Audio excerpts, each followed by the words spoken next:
Hello dear students, how are you? It is SVGMS science classes for class 6 and we are studying chapter number 2 components of food. पिछले part number 1 में components of food के बारे में हमने पढ़ा था कि हमारे भोजन के घटक क्या होते हैं।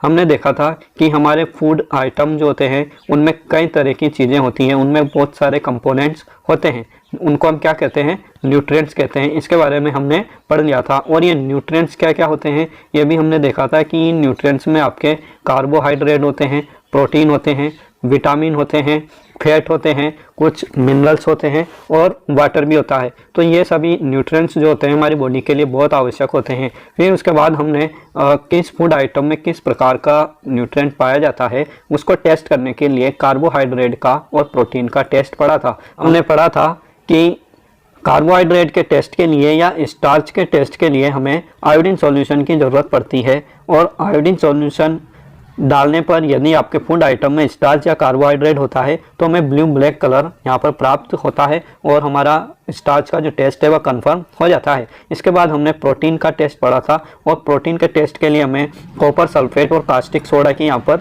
आवश्यकता होती है। और यदि आपके फूड आइटम में प्रोटीन होता है तो यहाँ पर आपको वॉयलेट कलर यानी कि बैंगनी कलर प्राप्त होता है। तो violet colour indicates presence of proteins in your food item. तो ये हमने पढ़ लिया था कि किस तरह से आप टेस्ट करेंगे। और हमने फिर फैट के टेस्ट के बारे में भी पढ़ा था कि आपके जो आइटम होते हैं जिनमें फैट पाया जाता है, जैसे कि हमने मूंगफली का दाना लिया, उसको कागज़ में मसल कर देखा तो कागज़ पर यदि ऑयली पैच एक धब्बा बन जाता है तेल का तो हम उसको कह सकते हैं कि यहाँ पर जो फूड आइटम है उसके अंदर फैट प्रेजेंट होता है। देन हमारा जो आज का टॉपिक है पार्ट नंबर 2 हम शुरू कर रहे हैं आज। तो इसमें हम पढ़ने वाले हैं what do various nutrients do for our body. हमारे जो फूड आइटम में न्यूट्रिएंट्स होते हैं तरह तरह के, ये हमारी बॉडी के लिए क्या करते हैं, इनका हमारी बॉडी में क्या फंक्शन होता है। Carbohydrates mainly provide energy to our body. हमारी बॉडी को ऊर्जा मुख्य रूप से कार्बोहाइड्रेट ही प्रदान करते हैं। Fats also give us energy.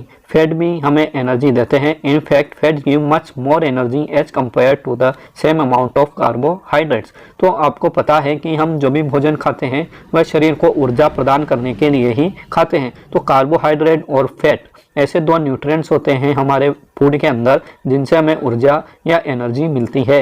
लेकिन इन दोनों में से यदि पूछा जाए कि किससे ज़्यादा ऊर्जा मिलती है तो फैट से हमें ज़्यादा ऊर्जा मिलती है। लेकिन जब हम ज़्यादा ज़रूरत होती है एनर्जी की या इंटेंस की, हमें जैसे खाना खाते हैं और ऊर्जा की आवश्यकता पड़ती है, तब हमें कार्बोहाइड्रेट ही ऊर्जा प्रदान करते हैं। फैट हमारे सेल्स में स्टोर हो जाते हैं, ठीक है, और ये आवश्यकता पड़ने पर बाद में हमें ऊर्जा प्रदान करते हैं। ये चर्बी के रूप में हमारे शरीर में स्टोर हो जाते हैं। और यदि आपसे पूछा जाए कि कार्बोहाइड्रेट और फैट में से कौन ज़्यादा ऊर्जा देगा तो यहाँ पर फैट ज़्यादा ऊर्जा देता है। लेकिन यदि पूछा जाए कि इंस्टेंटली कौन जल्दी ऊर्जा देगा आपको तो वह कार्बोहाइड्रेट देता है। आपने देखा होगा कि बहुत सी बार जो एथलीट्स होते हैं, रनर होते हैं, दौड़ने वाले, उनको रेस कंप्लीट होने के बाद तुरंत ग्लूकोज पिलाया जाता है। तो ग्लूकोज इसलिए पिलाया जाता है क्योंकि वह उनको तुरंत ऊर्जा प्रदान करता है। दौड़ने से उनकी जो ऊर्जा खत्म हो जाती है उसको भरपाई करने के लिए, ऊर्जा की भरपाई करने के लिए उनको तुरंत ग्लूकोज दिया जाता है, न कि फैट दिया जाता है, क्योंकि ये तुरंत ऊर्जा प्रदान करते हैं। हालांकि ये फैट से कम मात्रा में ऊर्जा प्रदान करते हैं। Food containing fat and carbohydrate are also called energy giving food. इसलिए जो फूड होते हैं जिनके अंदर फैट और कार्बोहाइड्रेट ज़्यादा होते हैं हम उनको एनर्जी गिविंग फूड्स भी कहते हैं।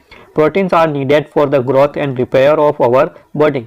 जो प्रोटीन होते हैं वे हमारी बॉडी के लिए ग्रोथ और रिपेयरिंग का काम करते हैं। बॉडी में जो ग्रोथ होती है, वृद्धि होती है, हमारा शरीर बनता है मांसल शरीर बनाने के लिए, और हमारी बॉडी में जो टूट फूट होती रहती है, कुछ ना कुछ हमारी मांसपेशियाँ टूटती रहती हैं, सेल्स नई बनती रहती हैं, तो इन सभी के लिए प्रोटीन की आवश्यकता होती है।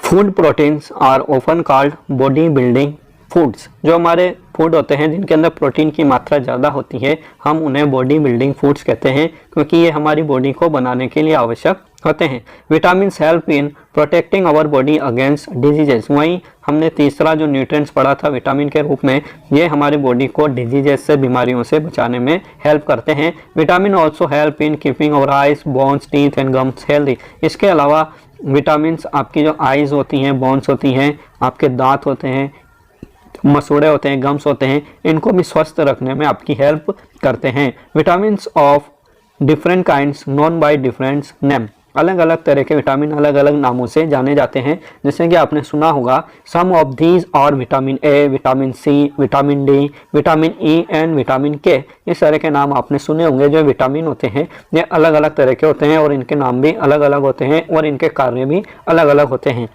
There is also a group of vitamin called vitamin B complex. इन सब के अलावा एक और ग्रुप होता है विटामिन का जिसे हम विटामिन बी कॉम्प्लेक्स कहते हैं। Our body needs all type of vitamins in small quantities। हमारी बॉडी में विटामिन्स की बहुत कम मात्रा में, बहुत थोड़ी मात्रा में आवश्यकता होती है। Vitamin A keeps our skin and eyes healthy. Vitamin A हमारी स्किन और आइज को हेल्दी रखता है। यहाँ पर सभी विटामिन्स के थोड़े थोड़े फंक्शन दिए गए हैं जिनको आपको नोट कर लेना चाहिए, ये एग्जाम में पूछा जाता है। तो विटामिन ए क्या करता है, आपकी जो स्किन होती है, त्वचा होती है और आपकी आँखों को ये स्वस्थ रखता है। ठीक है, यदि आँखें कमज़ोर हो रही हैं किसी की, उसे कम दिखाई देने लगता है, तो इसका मतलब उसके अंदर विटामिन ए की कमी हो रही है। और जिस फूड आइटम में विटामिन ए ज़्यादा मिलता है उसको आपको सेवन करना चाहिए। Vitamin C helps body to fight against many disease.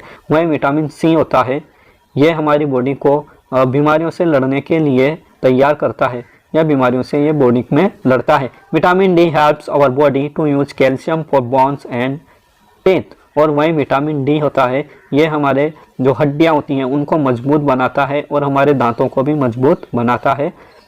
Food that are rich in different vitamins are shown in figure 2.6 to figure 2.9। तो यहाँ पर फूड आइटम दिखाए गए हैं, किस फूड आइटम में कौन सा विटामिन पाया जाता है। तो आप यहाँ पर शुरू से देख सकते हैं, ये आपके 2.3 डायग्राम है। इसके अंदर कुछ सोर्स दिखाए गए हैं जो कि कार्बोहाइड्रेट में रिच होते हैं। तो जितने भी आपके अनाज होते हैं जैसे कि व्हीट है, गेहूँ, राइस है, चावल, बाजरा है, मक्का है, मैज, मैंगो है, आम, मेलन, ये खरबूज होता है आपका, पपाया है, पपीता है, शुगर कैन, गन्ना, पोटैटो, आलू, स्वीट पोटैटो, ये सारी चीज़ों में आपके कार्बोहाइड्रेट बहुत ज़्यादा होता है। और मेनली जो अनाज होते हैं इनमें कार्बोहाइड्रेट ज़्यादा मात्रा में पाया जाता है।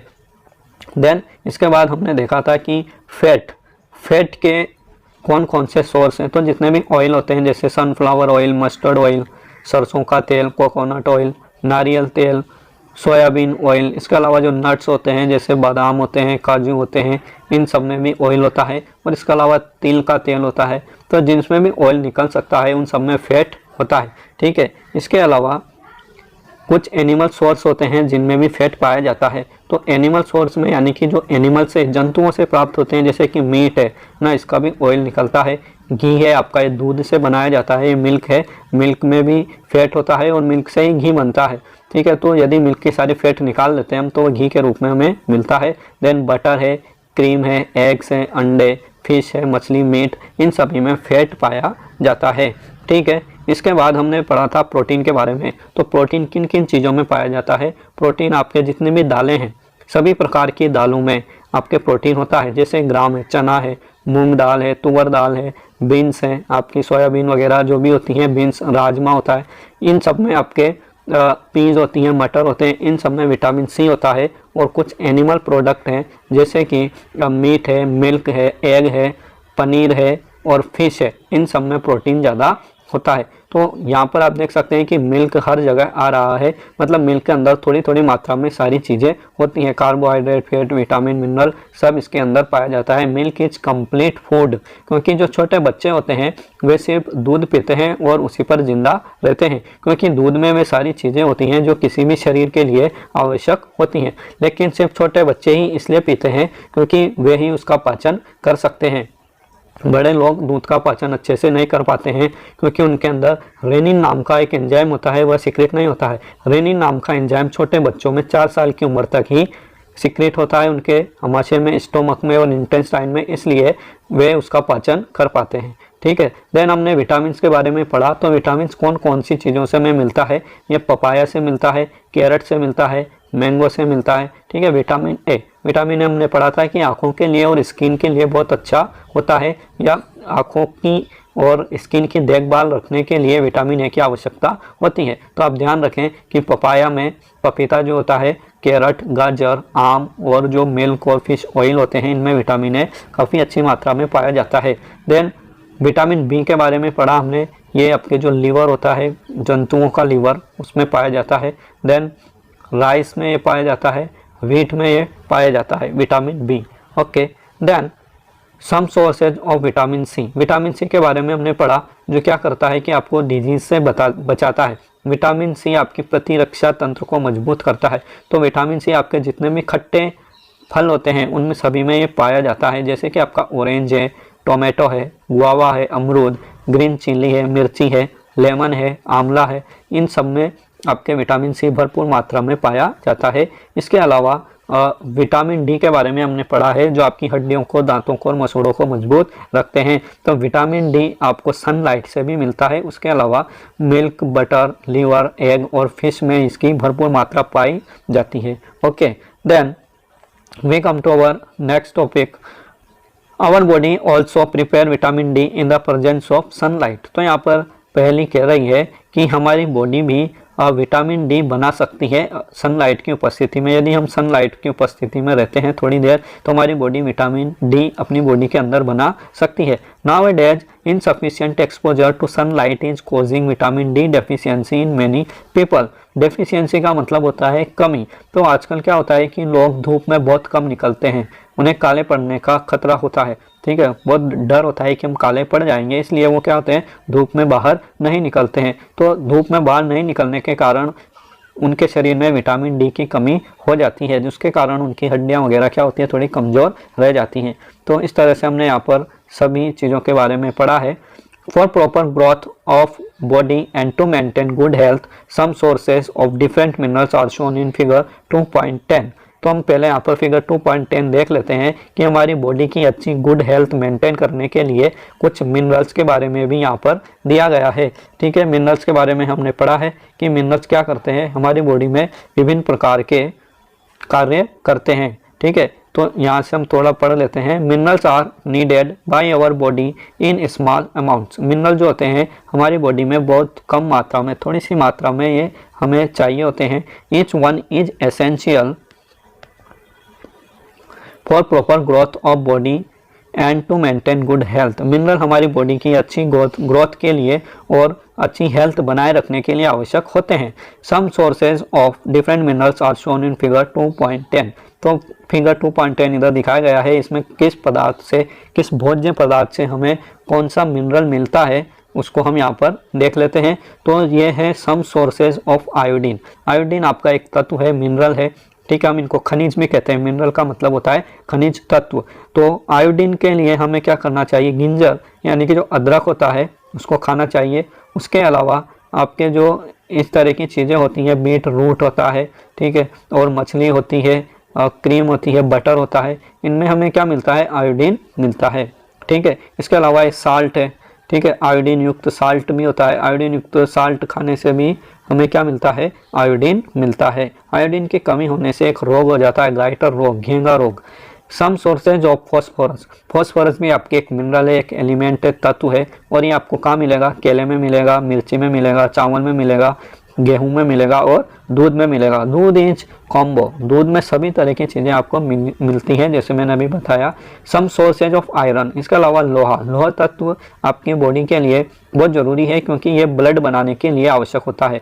आयरन नहीं होगा बॉडी में तो ब्लड की मात्रा कम हो जाएगी। इसलिए जब किसी को एनीमिया हो जाता है या बॉडी में ब्लड की कमी हो जाती है तो डॉक्टर उसको आयरन की टेबलेट देते हैं। और आजकल जो सरकारी स्कूल होते हैं, गवर्नमेंट स्कूलों में भी गवर्नमेंट क्या करती है, बच्चों को आयरन की टेबलेट वितरित करती है, बांटती है। उनको महीने में कम से कम एक बार आयरन की टेबलेट जरूर खानी चाहिए। तो उससे क्या होता है, बॉडी में ब्लड की मात्रा बनी रहती है, कमी नहीं आती है। तो आयरन आपको कहाँ मिलता है, पालक में बहुत अधिक होता है। इसके अलावा एप्पल में होता है, ठीक है, ये आपके गुआवा है और लीवर है, इन सभी में आयरन की मात्रा काफ़ी ज़्यादा होती है और इनका सेवन करने से आयरन की कमी आपके बॉडी में पूर्ति हो सकती है। Some sources of calcium. Calcium आपके हड्डियों को और दांतों को मजबूत बनाने में काम आता है। तो कैल्शियम कहाँ पाया जाता है? सबसे ज़्यादा कैल्शियम की मात्रा दूध में होती है। फिर उसके बाद एग वगैरह में भी आप कैल्शियम ले सकते हैं, उसका सेवन कर सकते हैं। ठीक है, तो ये हमने पढ़ लिया यहाँ पर किसके बारे में? मिनरल्स के बारे में, कि मिनरल्स आपकी बॉडी में क्या करते हैं और उनका क्या कार्य होता है। Most food items usually have more than one nutrient. ज़्यादातर फूड आइटम में एक से अधिक न्यूट्रिएंट्स होता है। जैसे हमने ऊपर देखा कि गेहूं में हमने कार्बोहाइड्रेट भी देखा था, ठीक है, राइस में हमने विटामिन भी देखे हैं, कार्बोहाइड्रेट भी देखे और मिनरल भी देखे हैं। और जैसे मिल्क है तो इसमें तो सारी चीज़ें होती हैं, सारे न्यूट्रिएंट्स होते हैं, सारे मिनरल्स और विटामिन भी होते हैं। ठीक है, कुछ एक ही न्यूट्रिएंट्स या मिनरल्स ऐसे होते हैं जो मिल्क में नहीं पाए जाते हैं, बाकी ये तो सभी न्यूट्रिएंट्स का एक कॉम्बो है। You may have noticed that this while recording your observation in table 2.2। तो जो हमने टेबल पढ़ी है अभी, इसमें आपको पता चला होगा कि एक फूड आइटम में कई तरह के न्यूट्रिएंट्स हो सकते हैं। However, in a given raw material, one particular nutrient may be present in much larger quantity than others। लेकिन हम जब इसको टेस्ट करते हैं, किसी भी कच्ची सामग्री हमें फूड आइटम दिया जाता है तो उसमें एक पर्टिकुलर न्यूट्रिएंट जो होता है वह कुछ ज़्यादा मात्रा में प्रेजेंट होता है। ठीक है, for example rice has more carbohydrate than other nutrients. तो एग्जाम्पल के लिए यहाँ पर राइस का एग्जाम्पल दिया गया है कि राइस के अंदर कार्बोहाइड्रेट दूसरे न्यूट्रिएंट्स की मात्रा में ज़्यादा होता है। इसलिए हम पढ़ते हैं कि कार्बोहाइड्रेट किस में पाया जाता है, तो हम एग्जाम्पल देते हैं राइस का। तो यहाँ पर जो भी फूड आइटम होते हैं आपके पास, उन सब में थोड़ी थोड़ी मात्रा में सारी न्यूट्रिएंट्स होते हैं, लेकिन कुछ न्यूट्रिएंट्स ज़्यादा मात्रा में होते हैं। Thus we say that rice is a carbohydrate rich source of food. तो इसलिए हम कहते हैं कि जो राइस है वह कार्बोहाइड्रेट उसमें ज़्यादा पाया जाता है और एक कार्बोहाइड्रेट रिच सोर्स है फूड का। Beside this nutrients our body needs dietary fibers and water. तो इन न्यूट्रिएंट्स के अलावा दो चीज़ें और होती हैं जिन्हें हम डाइटरी फाइबर्स और वाटर कहते हैं। फाइबर का मतलब होता है रेशे। रेशे आपकी बॉडी के लिए बहुत आवश्यक होते हैं और ये क्या कार्य करते हैं इनको हम अभी आगे पढ़ेंगे। और वाटर के बारे में आप जानते ही हैं, यदि वाटर नहीं होगा तो आप मर जाएंगे। Dietary fiber also known as roughage. Dietary fiber को हम रफेज भी कहते हैं। ठीक है, ये रेशेदार जो खाद्य पदार्थ होते हैं इनको हम रफेज कहते हैं। ठीक है, roughage is mainly provided by plant products in our food. Roughage कहाँ से मिलते हैं? ये हमें प्लांट प्रोडक्ट से मिलते हैं। ज़्यादातर रफेज हमें प्लांट प्रोडक्ट से ही मिलते हैं, ये एनिमल प्रोडक्ट में नहीं होते हैं या बहुत कम होते हैं। Whole grains and pulses, potatoes, fresh fruit and vegetables are main source of roughage.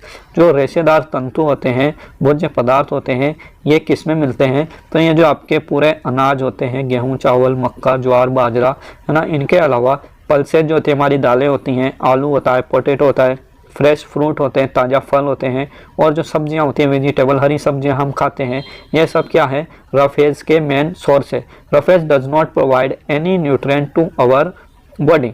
Roughage क्या करता है? हमारी बॉडी को किसी तरह का न्यूट्रिएंट प्रोवाइड नहीं करता है। इसमें किसी भी प्रकार का, जैसे हमने अभी पढ़ा, कार्बोहाइड्रेट, प्रोटीन, विटामिन, इस तरह के कोई भी न्यूट्रिएंट इसके अंदर नहीं होते हैं। लेकिन ये क्या करता है? But is an essential component of our food and aids to its bulk.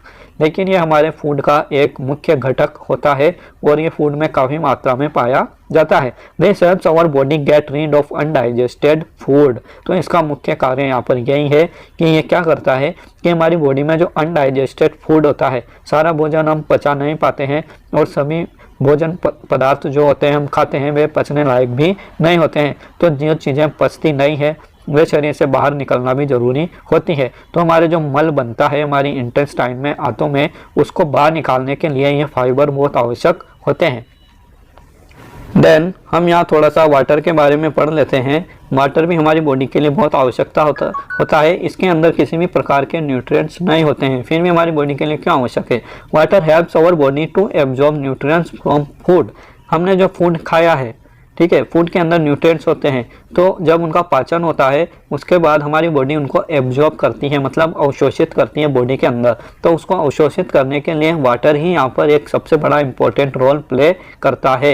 यदि वाटर नहीं होगा तो जो न्यूट्रिएंट्स है वे बॉडी के अंदर एब्जॉर्ब नहीं हो पाएंगे, क्योंकि ये जब भोजन का पाचन होता है तो सभी न्यूट्रिएंट्स वाटर के अंदर सोल्यूबल हो जाते हैं, मतलब वाटर के अंदर घुलनशील हो जाते हैं। फिर वाटर के साथ मिलकर वे हमारे ब्लड में प्रवेश करते हैं और ब्लड के माध्यम से बॉडी के विभिन्न भागों में पहुंचा दिए जाते हैं। It also help in throwing out some wastage from body as urine and sweat. इसके अलावा जो कुछ वेस्ट प्रोडक्ट हमारी बॉडी में बनते हैं, आपको पता है हमारी बॉडी बहुत बड़ी होती है, इसके अंदर कई सारी क्रियाएं जो बायोकेमिकल प्रोसेस होते हैं वे चलते रहते हैं। कुछ पदार्थ इसमें टूटते हैं और कुछ नए पदार्थ यहाँ पर बनते हैं, ठीक है। जैसे फैक्ट्री होती है, उसके अंदर कोई भी आप कारखाने में नई चीज़ बनाते हैं तो वहाँ पर कुछ वेस्ट प्रोडक्ट भी उत्पन्न होते हैं, ठीक है। आप देखते हैं उसमें गंदा पानी नाले के रूप में बाहर निकलता है। तो इसी तरह से हमारी बॉडी में भी कुछ गंदी चीज़ें जब वेस्ट प्रोडक्ट बन जाते हैं, इन वेस्टेज को बॉडी से बाहर निकालना भी आवश्यक होता है, वरना वे हमारी बॉडी के अंदर क्या करते हैं, नुकसान पहुँचाते हैं हमें। तो जो यूरिन होता है, जैसे कि आप यूरिन पास करते हैं, मलमूत्र पास करते हैं,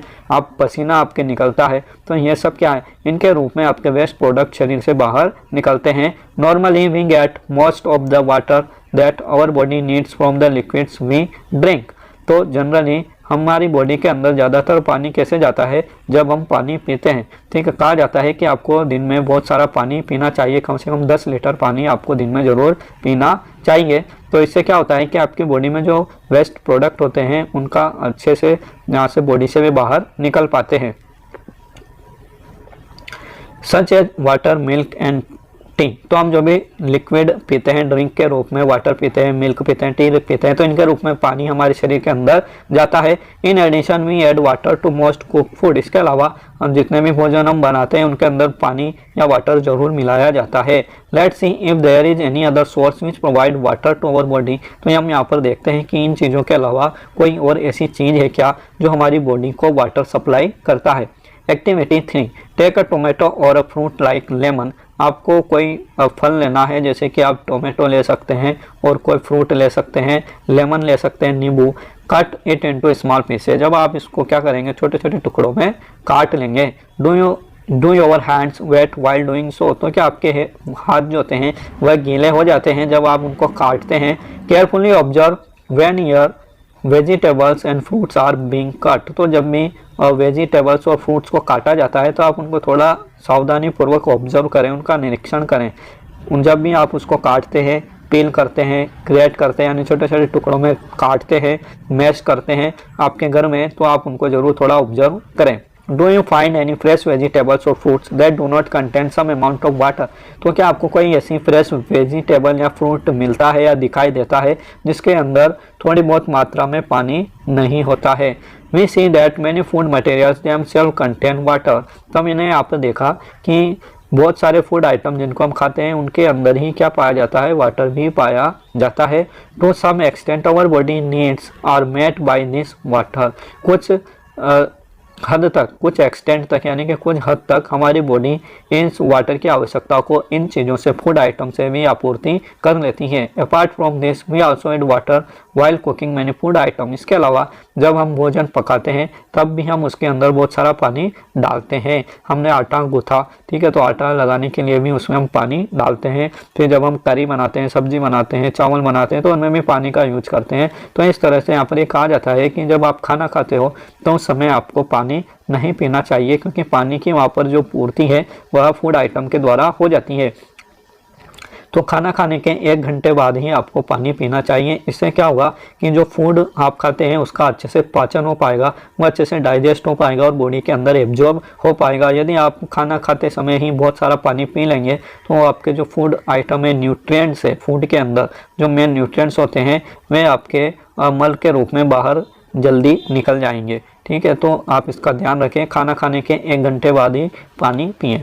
ओके, देन हमारा नेक्स्ट टॉपिक आता है बैलेंस्ड डाइट। हमने अभी ऊपर पढ़ लिया कि कई प्रकार के न्यूट्रिएंट्स होते हैं जो हमारी बॉडी के लिए आवश्यक होते हैं और किस किस प्रकार के फूड आइटम में वे पाए जाते हैं और उनका क्या कार्य होता है, ये सब हमने ऊपर पढ़ लिया है। तो यहाँ पर कुछ बच्चे ऐसा सोच रहे होंगे कि हमें बॉडी बनानी है तो हमें तो बहुत सारा प्रोटीन खा लेना चाहिए, है ना। तो ऐसा नहीं होता है। या बहुत से सोच रहे होंगे कि हमें ऊर्जा चाहिए तो हमें बहुत सारा ऑयल पी लेना चाहिए, फैट खा लेना चाहिए, घी ज़्यादा खाना चाहिए।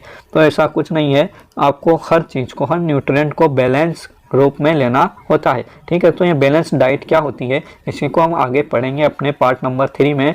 ठीक है, और उसके बाद हम एक्सरसाइज सॉल्यूशन भी करेंगे।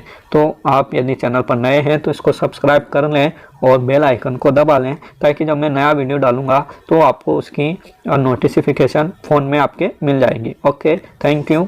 जय हिंद, जय भारत।